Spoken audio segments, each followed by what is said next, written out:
Hello and welcome back to Shakesyear. We are going to finish up with the troublesome reign of King John today by hearing from the bastard in Act 2, Scene 9. And this monologue is the monologue that finishes the play. So once he's done talking, everybody leaves the stage and that's it. But the things that have happened up to this point, King John is dead. He was poisoned by a monk, and that monk also died because the king had him taste the poisoned wine to make sure that it was fine, but it obviously wasn't. And he died having a little bit of a come to Jesus moment of, who's going to mourn me? I wasn't that great of a king, blah, blah, blah. The bastard is very upset about this, as is Prince Henry, who we hadn't met before, but that's King John's son. And the bastard and the nobles are sort of like, well, okay, I guess Henry's now the king because he's John's son. So let's go finish off the French because Louis is still like invading. And the Dauphin is like, hang on, I'll try to arrange a parley between you and Louis the Dauphin. And they're like, okay, but also let's destroy Swinstead Abbey because that's where King John was poisoned, so it doesn't deserve to exist anymore. That was the end of Act 2, Scene 8. Act 2, Scene 9, we're outside Swinstead Abbey and a parley has been called. So we have Pandolf and Prince Henry, now sort of King Henry and the bastard and like that whole crew, the English nobles over here. And we have Louis and the French faction over here. And Pandolf is like, Louis, what claim do you have to the throne now? Because John is dead and Henry is obviously his son, so obviously his heir. So Henry should obviously be king now. So what is the claim that you have to the throne anymore?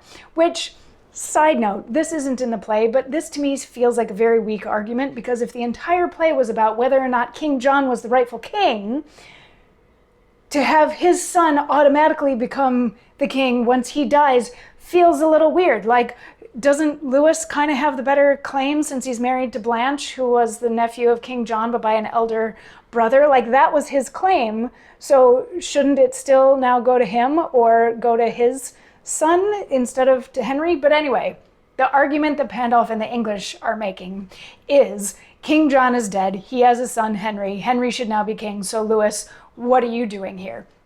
And Louis is like, well, okay, if the king is dead, he was the primary enemy, and it's kind of stupid to go and invade a country if you don't have any allies that are going to help you take over that country. And since the guys who I thought were my allies, looking at you, Salisbury and Essex, and all of you English nobles, have defected and gone back to your side, like really there's no point to me invading because it's not going to go well for my side. So I guess maybe I can stand down, but I'm going to have some conditions. And Prince Henry is like, okay, what are your conditions? And Louis is like, I'm going to need to think about that for a minute. So then the bastard says, then, kings and princes, let these broils have end, and at more leisure talk upon the league. Meanwhile, to Worcester let us bear the king, and there inter his body as beseems. But first, in sight of Louis, heir of France, lords, take the crown and set it on his head that by succession is our lawful king. So they crown Prince Henry. Thus England's peace begins in Henry's reign, and bloody wars are closed with happy league. Let England live but true within itself, and all the world can never wrong her state. Louis, thou shalt be bravely shipped to France, for never Frenchman got of English ground the 20th part that thou hast conquered. Dauphin, thy hand. To Worcester we will march. Lords, all, lay hands to bear your sovereign with obsequies of honor to his grave.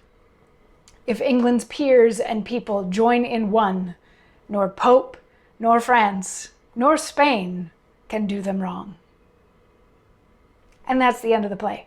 So, some interesting things to unpack here. First, he's like, okay, so since he said he would step down, everything's done. We're going to bury the king in Worcester, but first we have to crown our new king, Henry. So poor Henry, this turns out to be Henry III. At least in this play, he doesn't get an actual coronation. We had John getting recoronated a couple of times, but Henry just gets like, plop, here, put a crown on your head, and suddenly you're king.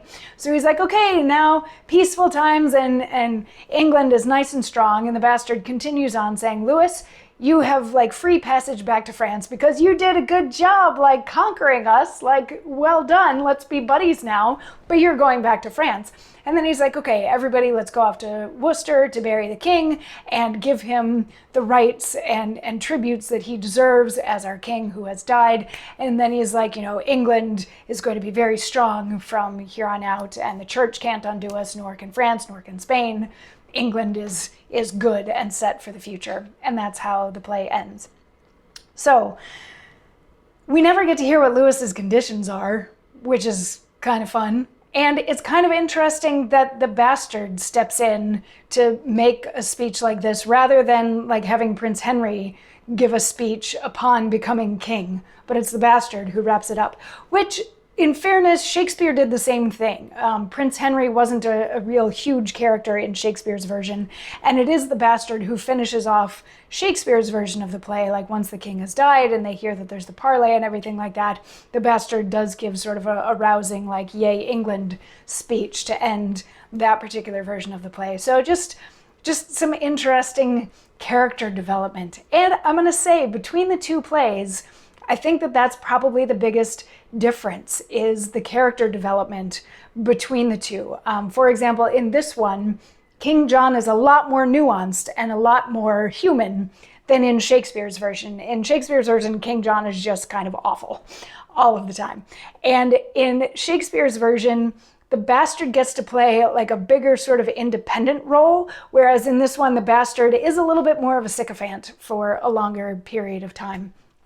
But generally speaking, they do both cover the same story, because there's really only one story to tell about John's reign. The different touch points are all hit in both versions of the play. I think Shakespeare's version has more poetic language in it, and Shakespeare's version does a lot more telling than showing in certain instances. Like, we hear about the abbeys being ransacked, and we hear about the king being poisoned by a monk, and we hear about the parley that Pandolf had with Lewis that settles everything with France. Whereas this version, these things were presented. We physically saw Thomas give King John the wine that ended up killing him. So it's more demonstrative, whereas Shakespeare's is more poetic and let's just talk about the things that happened as opposed to acting them all out. So I'd be curious to know which one you like better. I don't know that I would say one way or the other that I liked one or the other better. I think that they both have their own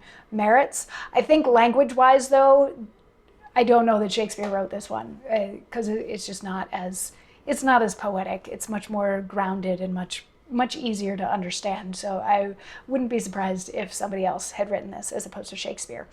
So that's it. Like, literally, that's it. That's all I've got for Shakesyear. We've gone through all of the regular canon. We've gone through all of the plays. We've gone through all of the sonnets. We've gone through all the poems. We've gone through all the apocrypha, both versions. Once I found more apocryphal plays that needed to be covered, like, I've run out of material that is Shakespeare adjacent to do for this project. And I think 2,560 videos, not counting the special bonus videos, 2,560 days dedicated to Shakespeare content is pretty good for the moment. So I'm going to take a bit of a break. You won't be seeing me daily anymore, at least not brand new videos every day. But if this is the first video that you've watched in this series, thank you so much. There's 2,559 other videos for you to go watch if you want more content. If you've been along for the entire journey, thank you. If you've been along for sporadic videos here and there, thank you. I started this whole project as sort of a selfish thing that I wanted to do, but I've really grown to appreciate you, the audience that shows up and watches and leaves comments. And yeah, it's much more fun to be doing this for somebody else as opposed to for myself. So on that note, I won't be seeing you tomorrow, but there is plenty of content if you want to go and continue your Shakespeare exploration. So you could see me tomorrow, you could see me every day for the next 9 years, and everything would be great, and you wouldn't necessarily have to repeat anything. But yeah, thank you so much for coming along on this journey with me. I may be back at some point in the future with some other iteration, but for the moment, so long from Shakesyear. Mwah.